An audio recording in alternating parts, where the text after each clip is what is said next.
Hello and welcome to 97.9 Unity Radio, the best sports talk show in all of Worcester. And Worcester is the second largest city in New England. So that actually means something. But no, we are the best of the best. And I am excited to be here. I am alone because I am a bag of pure shit and nobody wants to work with me at the moment.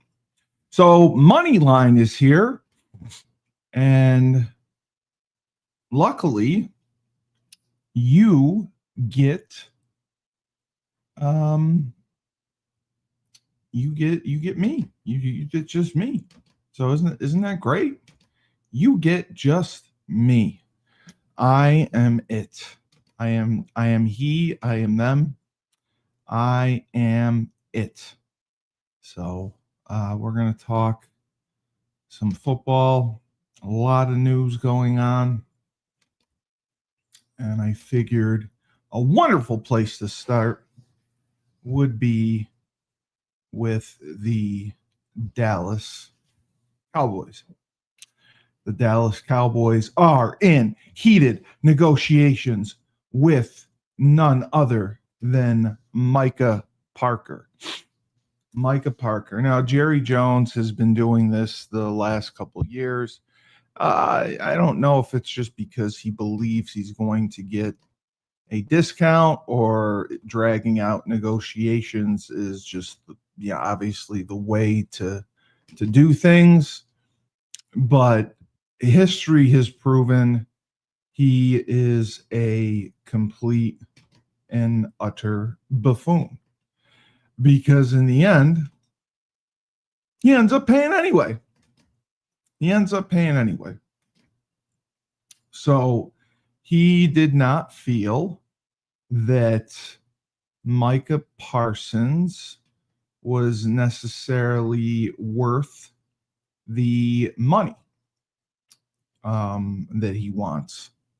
And compared, like he said it himself, he's like, I don't set the market. I don't set the market value. Basically, it's because other guys get signed, and that's how it works. Other guys get signed, and that sets the market. So, unfortunately,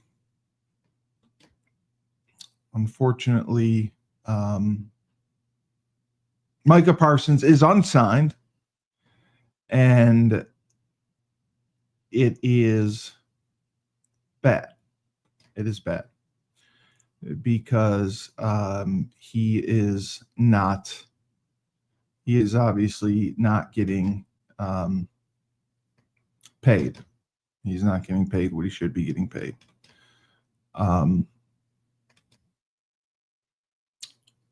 And that is a disappointment. Because he is one of the best players in the league defensively. He is one of the best pass rushers in the league. And pass rushers, especially the edge, they are the ones who determine who make the most money, because they have the most impact, other than quarterbacks, really, on the game.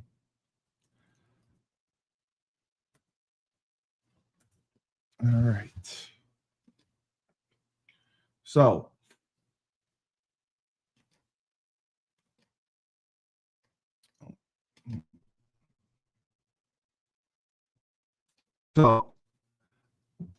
Micah Parsons is a free agent. Well, he's not a free agent. He just has not been re-signed. And that is disappointing. That has been very, very disappointing. He deserves better because he is great. He is great, and he is not getting the respect that he deserves, undoubtedly deserves.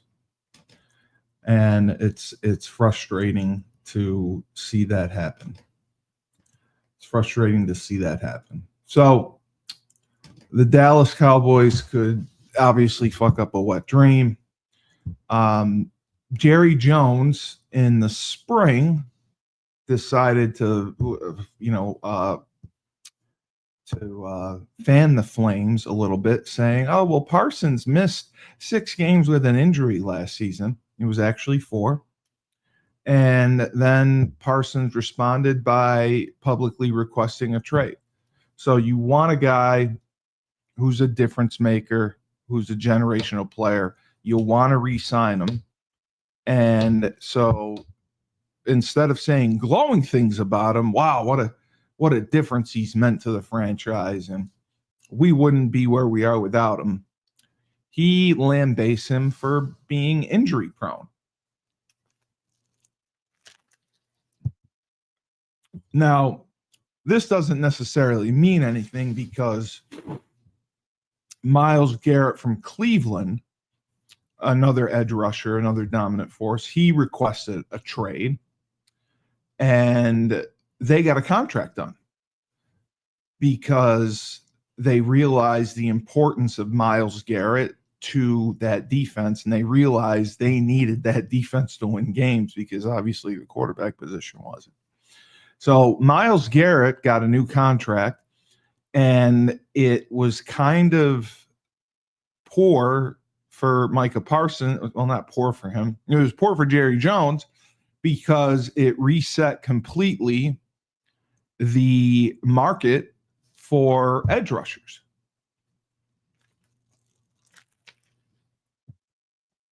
So had Jerry gotten a deal done sooner, he probably would have saved himself some money. I mean, it's very frustrating. I'm not a Cowboys guy at all, but it's just frustrating to see Jerry Jones do this. He didn't want to pay CeeDee Lamb. He ended up paying him. He didn't want to pay Dak Prescott. He paid him a ton of money because, he believed, well, to win in the NFL, we can't spend all our money on a quarterback. Well, he spent quite a bit of money on a quarterback.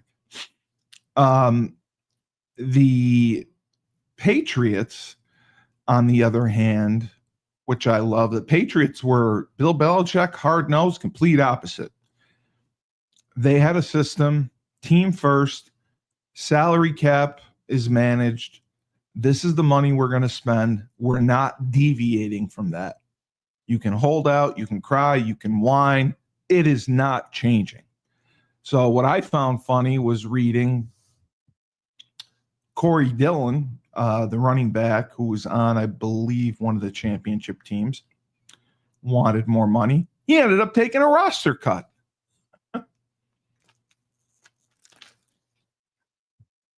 Randy Moss, huge year in 2007 when they lost to the Giants. He wanted more money. He gets a pay cut. He gets a pay cut because he wants to stay with the Patriots. So it's kind of funny how that worked. Belichick took the opposite approach. He's like, not only am I not going to pay you more, I'm going to pay you less. So the Cowboys aren't saving any money with this negotiating process. In fact, the delays and inability to get the deal done on time, it's going to cost them millions of dollars and significant negotiating leverage. And basically a lot of goodwill with their players and fans, because any player coming up on free agency, they're not going to trust that the Cowboys, they may say, oh yeah, well, we're going to take care of you. We're going to pay you. We're going to do the right thing. No, you're not. You didn't do the right thing for Micah. You didn't do the right thing for CeeDee Lamb. You didn't do the right thing for Dax. Now, that's not true. They did end up paying them, but Jerry Jones went kicking and screaming and waited until the last minute to pay him. So they don't treat their own. And this is a homegrown guy. He was drafted by them. He's in the final year of his rookie contract. Pay the guy. You made a great pick. How many times have Frank and Dave and I talked about the draft being a crapshoot and so many teams missing and on guys and Frank being furious about scouting departments? That they can't get picks right. They got this one right. So in theory, it all worked out. His rookie contract is up. That's why they set the rookie contracts, which I do think is long, because I believe the first round picks have a four-year deal with an option for a fifth. The average NFL career is 2 to 3 years. So you're making these guys play essentially 5 years before they hit free agency. So now with guys coming out of college being older and older, you could be 26, 27 when you hit free agency, 28, and your marketability is not as high as it could have been. So just for a recap, Dak Prescott, 2019, he's entering the final year of his rookie deal. Now, he was a huge hit for them because he was a fourth-round pick. I believe he was a fourth-round pick. But was he a fourth-round pick? He was a lower pick. He was not a first-round pick, okay? So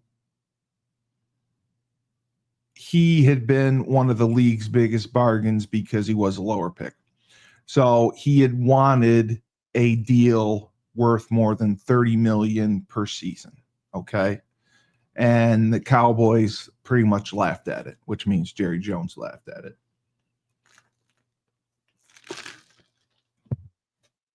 And this is a position where teams will get a contract done earlier rather than later. They don't want to let them play out the final year of their deal because it could end up, it's a crapshoot, but it could end up costing them much more money than if they sign the deal before the season in the spring. And yes, Dave, I am licking this. And it is wonderful. Yep. Brown sugar and whipped cream. Can't beat it.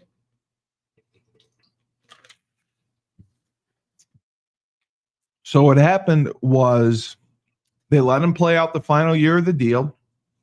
Still didn't get it done. 2020, Cowboys franchise him. And he ends up making $30 million anyway. They did a franchise tag. He got paid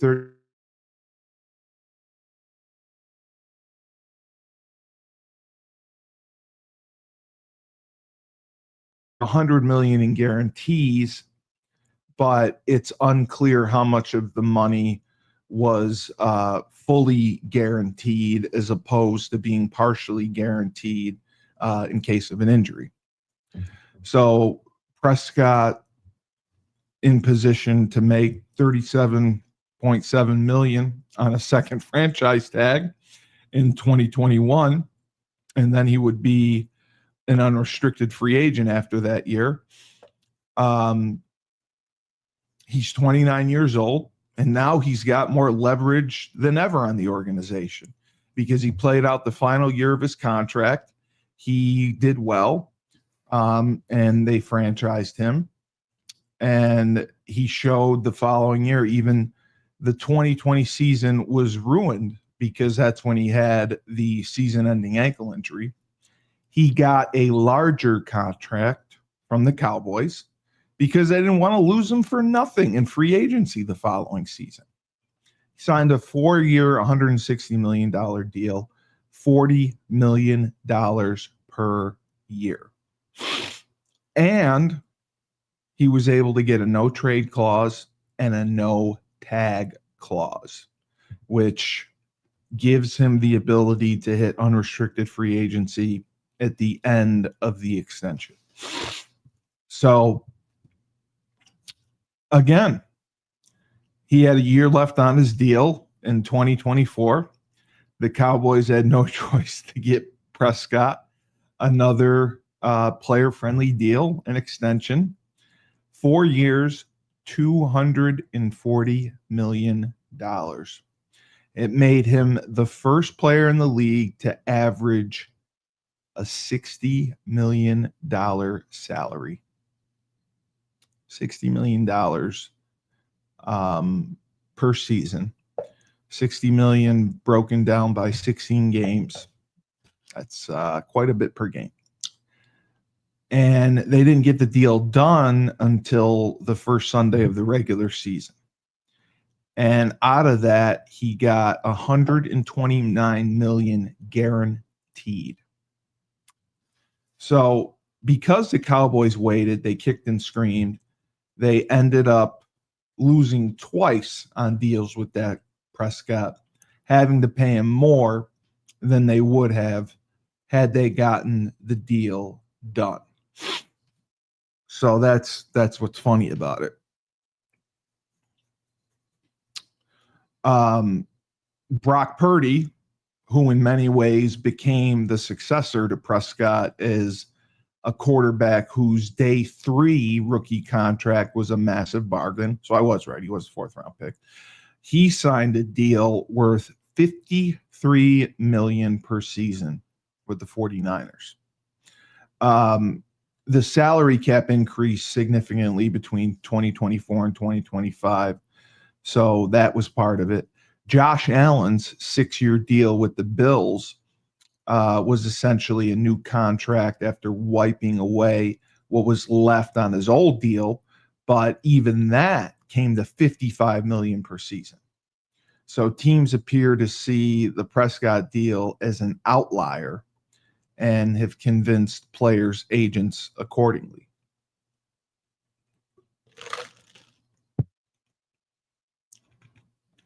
So Cowboys made a mess of this entire situation. And you see it with Prescott. Now, CeeDee Lamb, same thing, but a little different. The math with Lamb revolves mostly around the Cowboys not recognizing or being unwilling to believe how contract valuations would increase. In Lamb's 3rd season, he's a former first-round pick. He had 1,300 plus yards receiving, 9 touchdowns, establishing himself as Prescott's number 1. While he would have had an even better season in year 4, Lamb was now eligible for an extension, one that would make he was 23 years old, one of the highest paid wideouts in the NFL because he was young. So the spring of 2023 would have been a great time for the Cowboys to do that extension. Tyreek Hill, Devontae Adams, Cooper Kupp reset the wideout market in 2022. There was another reckoning coming with players near the end of their rookie deals. Lamb's 2020 draft class included Justin Jefferson, Michael Pittman Jr., T. Higgins, Brandon Ayuk. I can't say his last name. And they all were about to get paid. The 2021 class, eligible for extensions the following spring, would send Jamar Chase, Jaden Waddle, Devonta Smith, Nico Collins to the pay window. Get the Brinks truck out. Lamb CeeDee Lamb was better than these guys, so he was going to get paid more than them. But some of these wideouts were going to raise the bar for compensation. And again, it was always better for teams to get out in front of those contracts instead of waiting.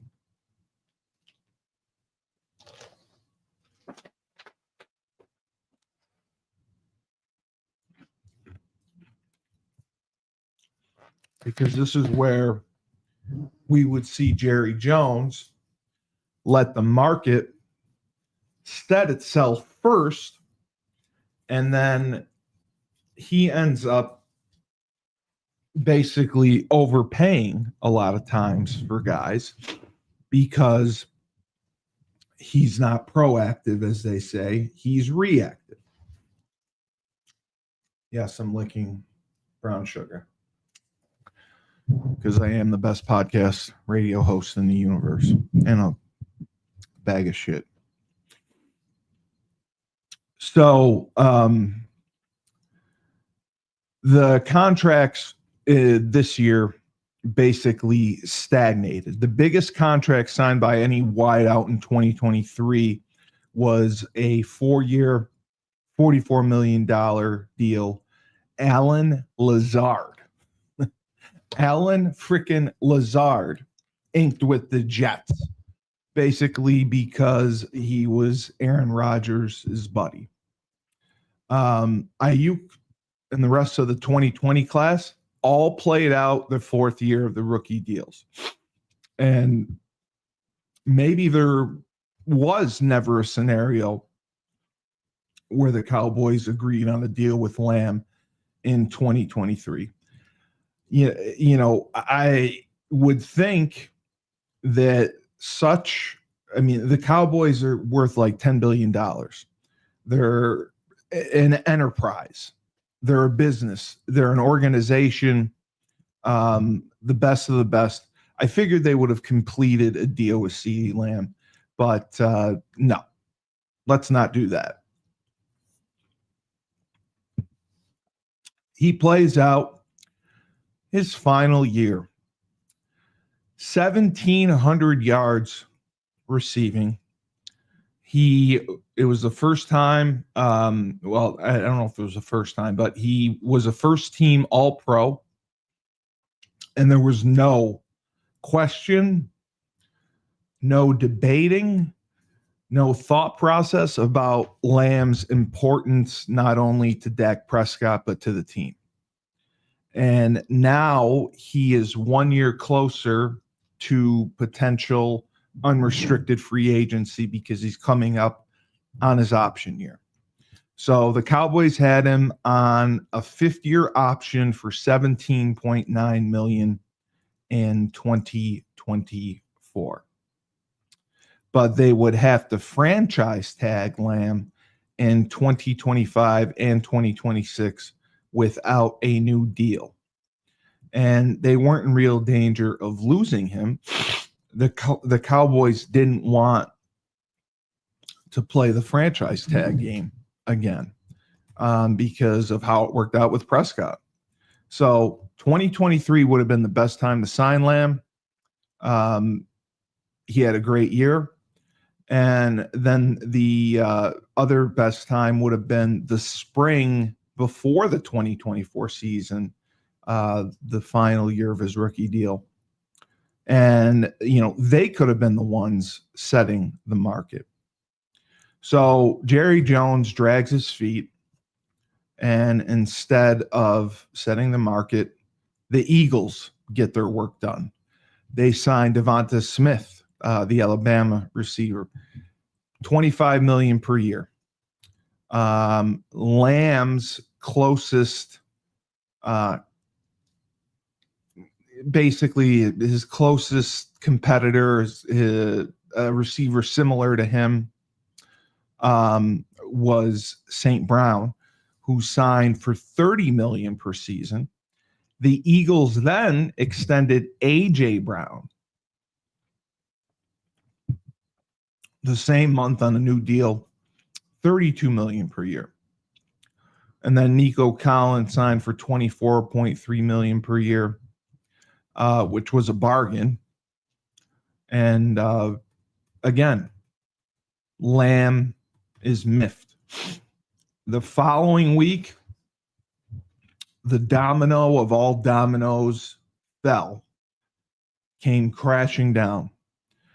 Justin Jefferson, 4 years, $35 million per season with the Vikings.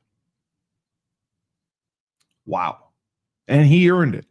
Justin Jefferson is arguably the best wide receiver in football. So Jefferson's deal, again, there goes the market. So the Cowboys were lucky because Jamar Chase, his deal's coming up, and they waited until August to sign Lamb to his extension. Lamb, he didn't get exactly what Jefferson got, but he got a 4-year deal, $34 million per season, and he got better, as they say, cash flow.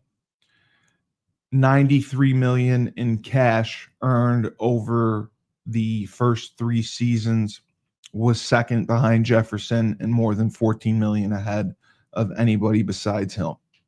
Lamb was never signing for the $25 million per year mark that Smith got in March of 2024, but had they tried to negotiate with him, they definitely could have gotten him for less than $34 million per season. And this is why agents are paid. Agents are paid to get their players paid and anticipate the money. They're anticipating what the market is going to be. So they negotiate according to that. So CeeDee Lamb, waiting to see Jefferson and Chase, what they would make, because that would help him in his negotiations, because comparable numbers and value to the team. So again, we go back to 2023. They should have gotten the deal done. That leads us to Micah Parsons. Parsons eligible for an extension before the 2024 season. When the Cowboys were busy, obviously, they had the extension with Prescott and they had the new deal with Lamb. Instead, they paid their star edge rusher his $3 million base salary in the 4th and final year of his rookie deal. Parsons is now, he's entering the option year of his rookie contract, and he's going to make $24 million. So also in the spring of 2024, Nick Bosa set the salary standard for the edge position, 5 years, $170 million. Okay. $34 million per year was the highest. TJ Watt was second. Nobody, not even the Cowboys, can pretend to construct a scenario where Parsons was anything less than the highest paid edge rusher in league history. That's how dominant he is.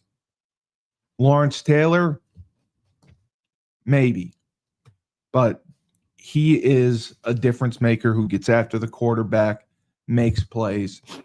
Teams, the knock on him is how he plays the run. You can run at him, but the NFL is a passing league, and that's why pass rushers get paid. So after failing to get the deal done early, the Cowboys and Jerry Jones should have been aggressive to act this spring Instead, Jerry Jones, genius of all geniuses. He's a legend in his own mind. He has 3 Super Bowl rings from the 90s. You know why? Because he had Emmitt Smith, Troy Aikman, Michael Irvin. Right there. 2025 happens. Max Crosby, excellent pass rusher for the Raiders, $35 million per season. Myles Garrett for the Browns, $40 million per season to change his mind to stay in Cleveland.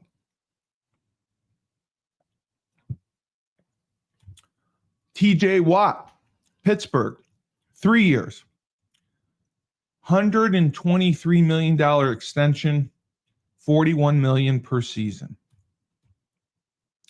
So Micah Parsons is going to sign a deal.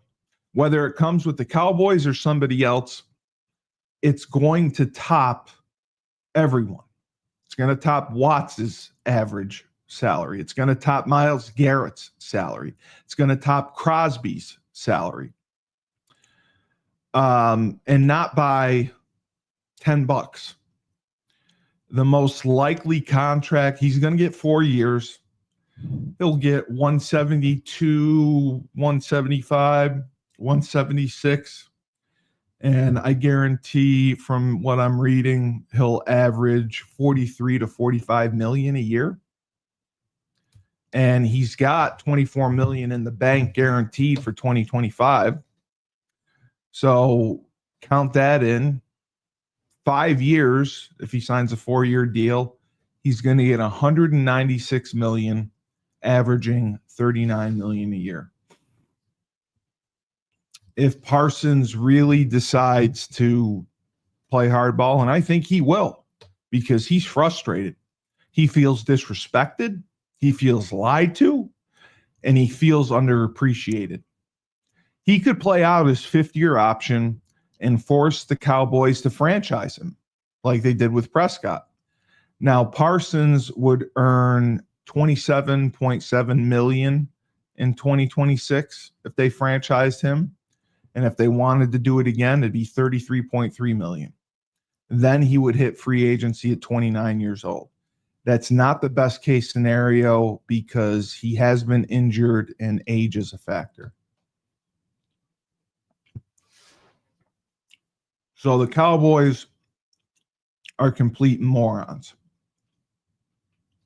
And it's funny because it has not always been this way for Dallas. They've had success by acting aggressively and being proactive in past years. Tyron Smith, one of the team's best players of the past quarter century, signed an 8-year, $64 million deal the summer after his 3rd season. It turned out to be a huge bargain as an offensive tackle contract. I mean, they continued to balloon. The Smith deal, Smith dealt with injuries later in his career, but he routinely made between 10 million and 12 million in an era where the best tackles were making 20 million a season.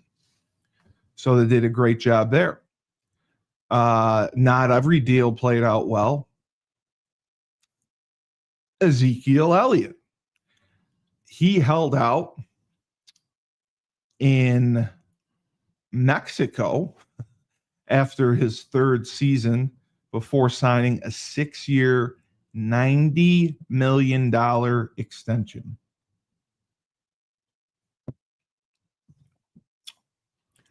Ezekiel Elliott declined significantly throughout his 2nd contract, and they were forced to cut him. So Jerry Jones has owned the Cowboys for many, many years. I believe 88, 89. You would think the man would understand the business and knowing how to negotiate better, knowing that the market changes every year. Every year, positionally, whoever is in free agency is going to get paid more, and that is what sets the market. You want to be ahead of the curve or set the market, which gives you a chance to get in on the low end. Because if you're first, then the guy who comes after you is going to get paid more. Jerry Jones does not think that way, apparently. So I find that funny. Another guy who's holding out is the Buffalo Bills running back James Cook. He,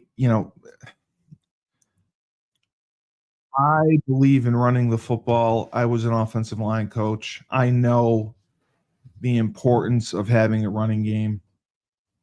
And I believe that teams severely undervalue running backs. They don't want to pay him. So this is what happens. So James Cook has been holding out, and he finally came back to practice because you are fined every practice you miss.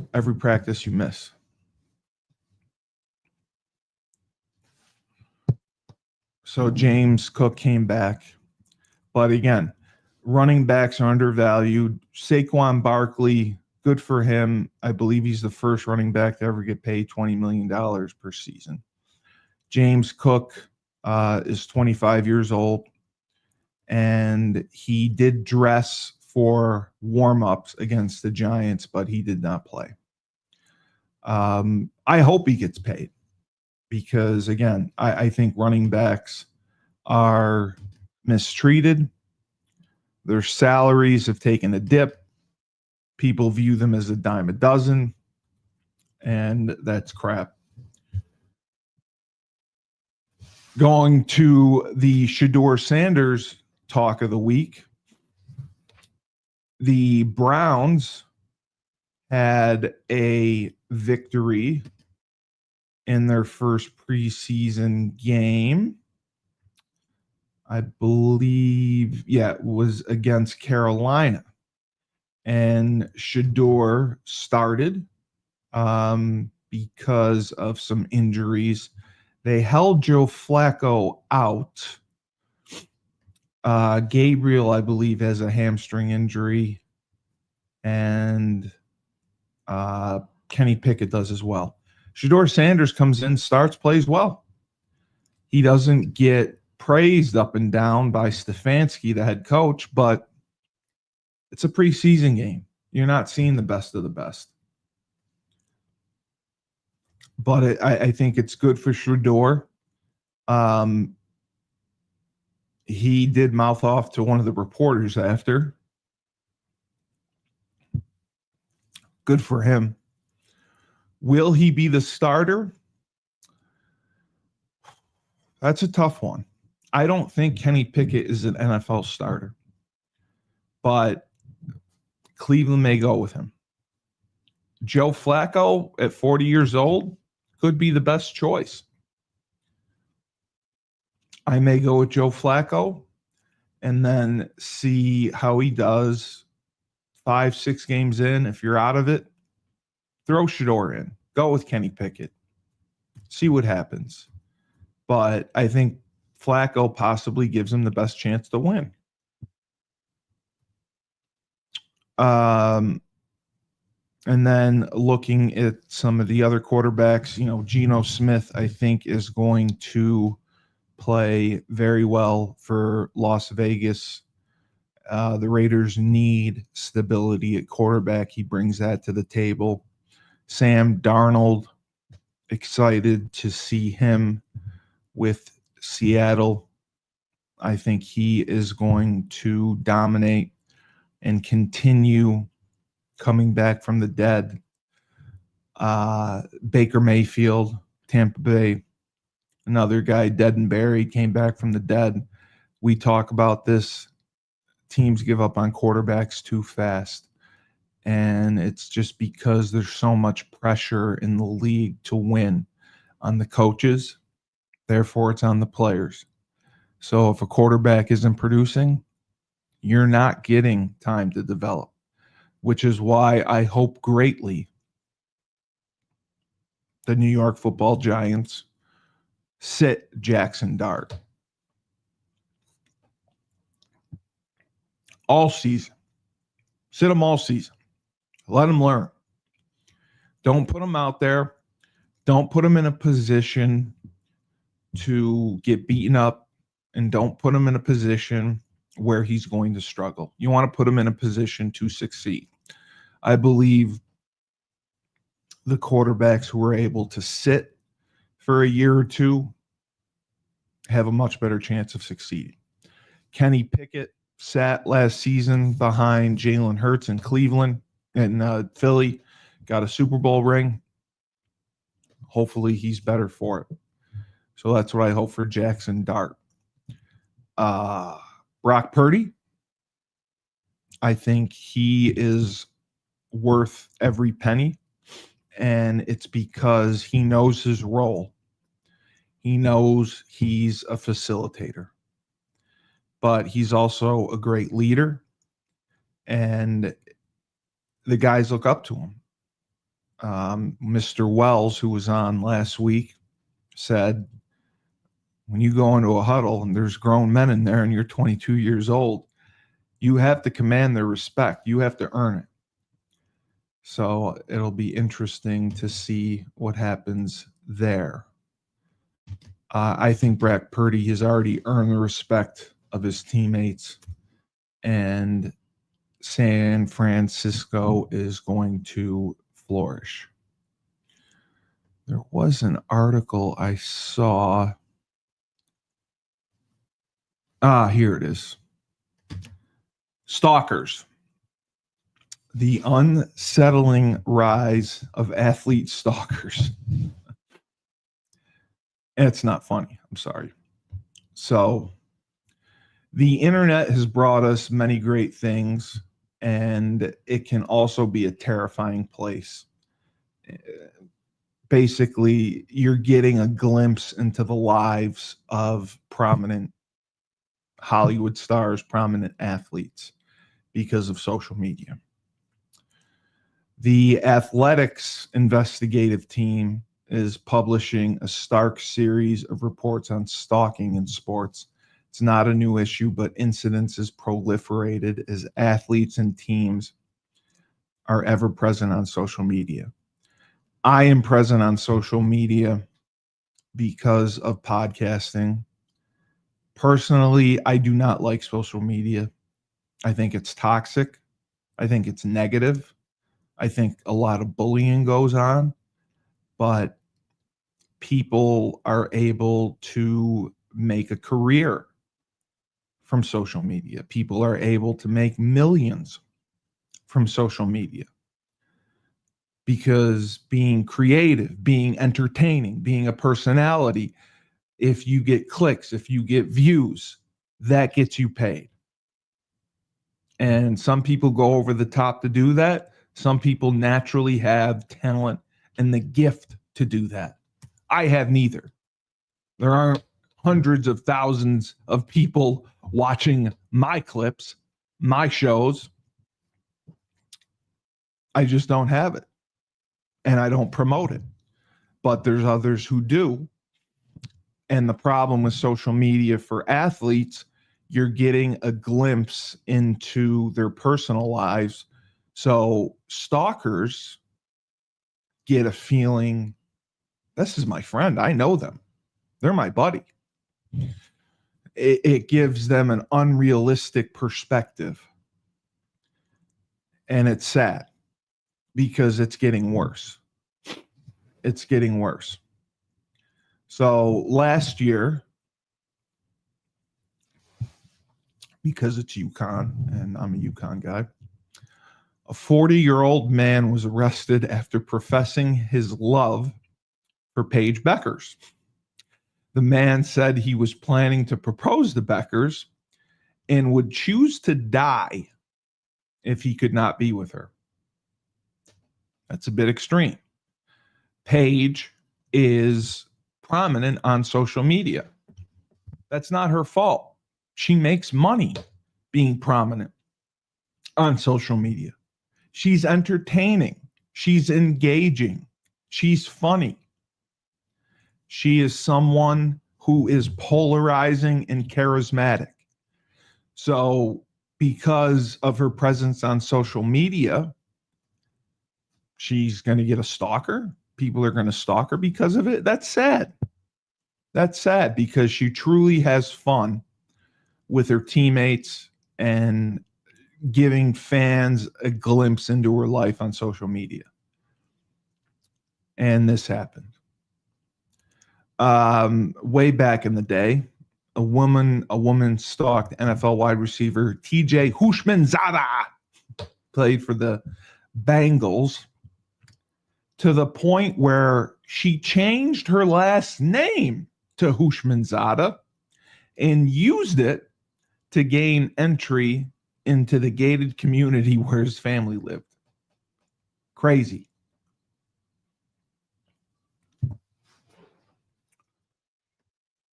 So we'll look at the story because it talked about Caitlin Clark.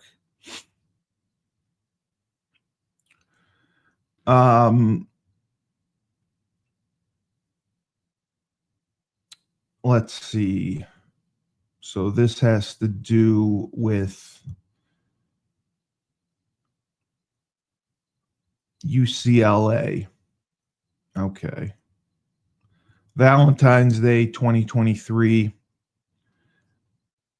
Latier Thaw, a 19-year-old maintenance worker in Irving, Washington, living in Washington, D.C., saw a picture of UCLA women's basketball player Kiki Rice on Instagram. He then watched interviews with her on YouTube and just felt something was magnetic between them. She reminded him of a character from Avatar and The Last Airbender. He sent Rice dozens of unanswered messages on social media, changed the background screen on his phone to a picture of her. Then in December of 2023, he flew to Los Angeles, rented a U-Haul van, parked near the UCLA campus for days, slept in the back. On several occasions, this man stood outside of UCLA's practice facility waiting for Rice. Once, he sat on a bench for hours alongside a glass vase of white and red roses and a handwritten card that read, Kiki Carol Rice, once upon a time you caught my sight through a life full of strife. You got me through the night. I want to do something cosmic with you that will be enough until the end of time. Kiki Rice warmed up for a game against Hawaii, and she felt eyes on her. And it was this man in the second row, standing up, wearing a suit, and staring at her. Soon after, UCLA banned this man from all facilities, events, and the athletic department posted a flyer with the photograph of him saying, please do not engage with the individual, allow entry into the athletic facility. This is so disturbing and such BS. This man saw a picture on Instagram and instantly formed a connection with Kiki Rice, stalked her, harassed her, made her nervous. That is so unacceptable, disgusting, and deplorable. And it's not her fault. People say it's because social media Someone should be able to post a picture on Instagram or an interview, and that shouldn't mean that you're going to have to worry about a stalker coming after you. Despite the ban, this man attempted to attend another UCLA game by entering through the student-only section. He pushed past security and attempted to make contact with Rice. Thankfully, he was arrested and charged with stalking and 2 counts of resisting arrest. Pleads not guilty. The behavior continued. And Rice basically said, I don't know this guy. I don't have a relationship with him. And his incessant efforts to track me down and confront me caused me to worry for my safety and are deeply disturbing. And she requested a restraining order. She said, I have no protection when I'm off campus or at away games. And that's absolutely ridiculous. You have a top athlete, a superstar athlete, who is focused on performing for her team, dominating, winning games. And in the back of her mind, she's got to worry about some crazy man stalking her. That is sad. That is pathetic. And there needs to be much harsher penalties for this, because a girl in college who's playing basketball should not have to be worried that a 40-year-old man is going to be coming after her and feeling a cosmic connection. More American athletes and other celebrities have been stalked and attacked in the last decade than in all previous U.S. history. This was said by Dr. Park Diaz, a forensic psychiatrist and one of the first to study stalking of public figures. He did this in 1994 after Monica Seles, the famous tennis player. She was stabbed during a match by a fan obsessed with her opponent, Steffi Graf. More than 30 years later, the trend line Dietz spoke of has continued to spike. He said, quote, I do know with certainty the new media have increased dramatically the number of threats and stalking incidents of athletes and celebrities, particularly women. There are currently no scientific studies around the stalking of athletes, and no law enforcement agency is publicly tracking such cases. The Athletic identified 52 stalking cases involving athletes, male and female, since 2020. But that list is incomplete because there's a lot of cases that go unreported to the media and even to police. But the partial list gives an alarming pattern. You have female tennis players. You have Caitlin Clark, Paige Beckers, other women basketball players who were subjected to stalking, and they fear for their safety. Gymnasts like Simone Biles have been targeted. Track athlete Gabby Thomas. American hurdler and bobsledder Lolo Jones had someone break into her training facility and then attempt to do the same at her home. One of 3 men she said have stalked her in recent years. Aaron Donald got stalked. Big defensive tackle for the Rams. A woman harassed him, stalked him and his family for years. And then, the TJ Hushmanzada case was crazy because the woman changed her name to Hushmanzada, and he had to get a restraining order, and because she was able to get into his gated facility. Stalking has become a part of the sports landscape. Matches are being interrupted. Players are acknowledging that fixated strangers are impacting their mental health and performance. Leagues and colleges are directing more money and resources towards security. On social media, athletes share stories, ask for advice, connect, and commiserate. It's just, you know how I played Division I college football, and I was okay. I just basically got in the way of people. But to be a star, and the work and the effort and the dedication and the hours that you have to put in to be such a special talent, to be a superstar, to be elite, the best of the best at what you do. And then you have to fear that you're going to get hurt. You have to fear that some crazy man is going to come after you. You have to fear that your family's in danger. That is so beyond my comprehension.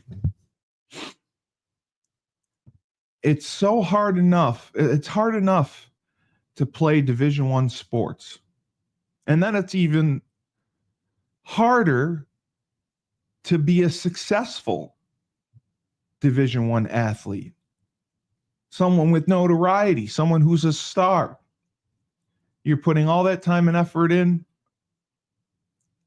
and now a man is renting a U-Haul truck and going to kidnap you. It's unacceptable. It's disgusting. It's deviant. And these men need to be severely punished, because as you can see, they make bail. They don't stay away. Restraining orders, they're sheets of paper. They don't stay away. They just keep coming. They just keep coming. And they do it because they know there's no repercussions for it. Not a goddamn thing is going to happen. They'll go to court, they'll make bail, they'll get out, and they'll be at the next game. They'll sneak in the student section. They'll find other ways to get to them. Player safety is not being taken seriously. And it's really frustrating and irritating. So the man who was going to propose to Paige Beckers, he had been rearrested. He was charged with breach of peace, electronic stalking, and harassment. He pled guilty to a stalking charge, received a 1-year suspended sentence, and 3 years probation. That's what this guy received. So a suspended sentence means you don't serve it. It basically means if you violate the parameters of the agreement, then you will serve a year.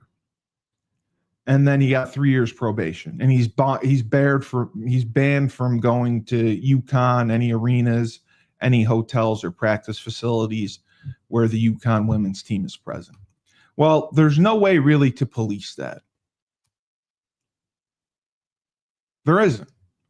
There's no one. I mean, UConn doesn't have security 24/7 around their athletes.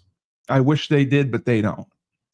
So the judge can put in orders, but for this man to get 1 year suspended sentence for the distress, I can't even imagine the mental anguish and distress Paige Beckers had to deal with. She's got enough on her plate being the best player in the country at the time, winning a national championship. She's got legions and legions of fans and supporters. She signs autographs. She does everything she can to please them. She posts TikTok videos. She tries to make everyone happy.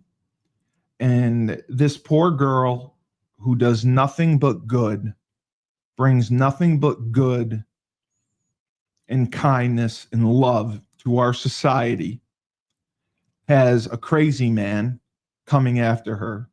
And I can't imagine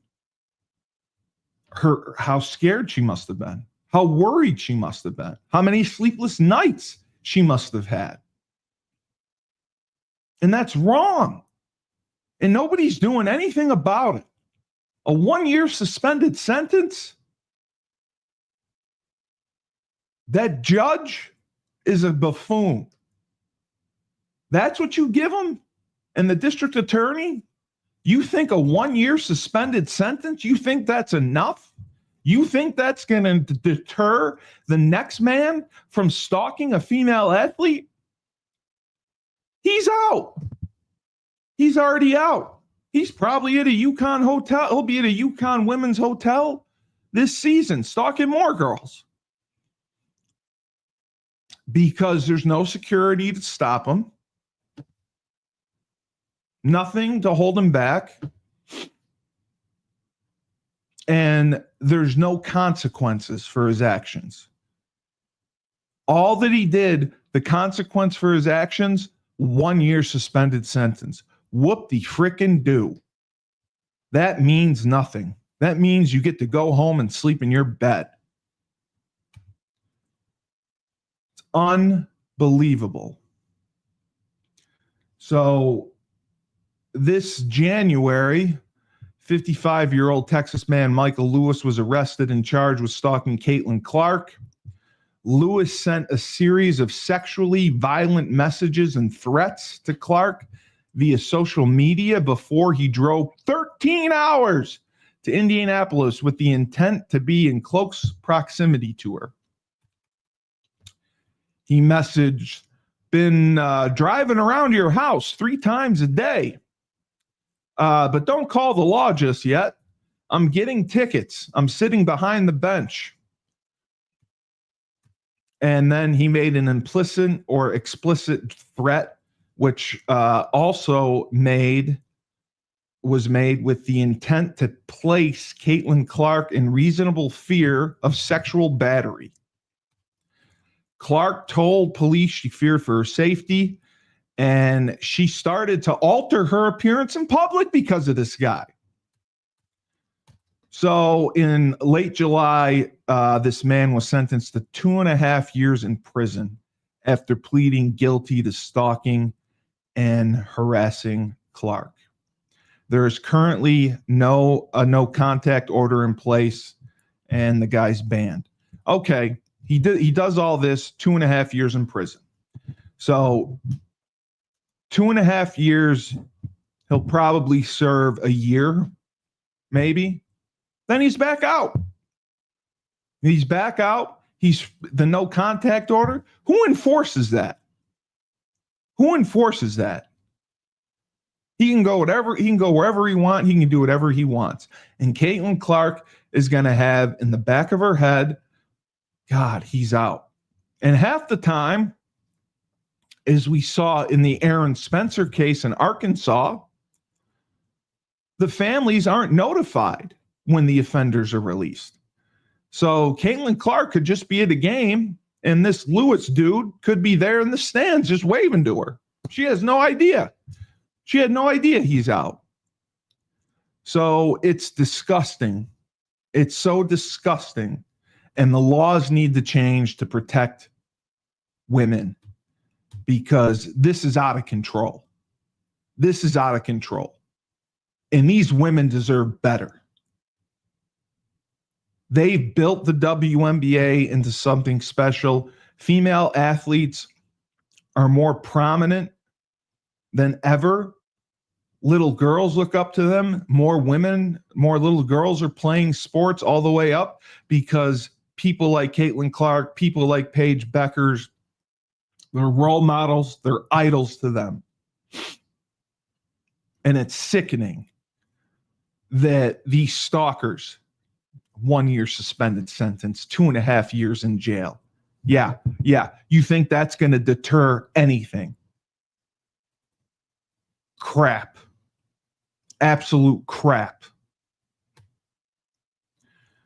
At least at Iowa, during Clark's sophomore season, security expenditures for women's home basketball games reached $153,000. During Clark's final season, it was $466,000 because they had to protect her. The NCAA hired an outside firm to track social media interactions directed at coaches, referees, and players. But you have to understand there are over 90,000 female college athletes just at the Division I level, spread over 365 schools. It's impossible to institute all-encompassing protective measures across such a vast landscape. However, I think there needs to be harsher, stricter penalties for these offenders. And that's not happening. And until that does, we're going to keep seeing these situations. My heart goes out to Caitlin Clark, Paige Beckers, and men and women who have experienced stalkers, because it is complete BS. They deserve better. They deserve better from their league. They deserve security measures. They put in their life's work to be great. They put in their life's work to be special, to be talented, to be different, to be someone who is a game changer. Their life's work to be the best at what they do. And they don't need in the back of their head to worry about their safety, about stalkers. And that's all I'll say. This is Steve Cully. Bag of shit.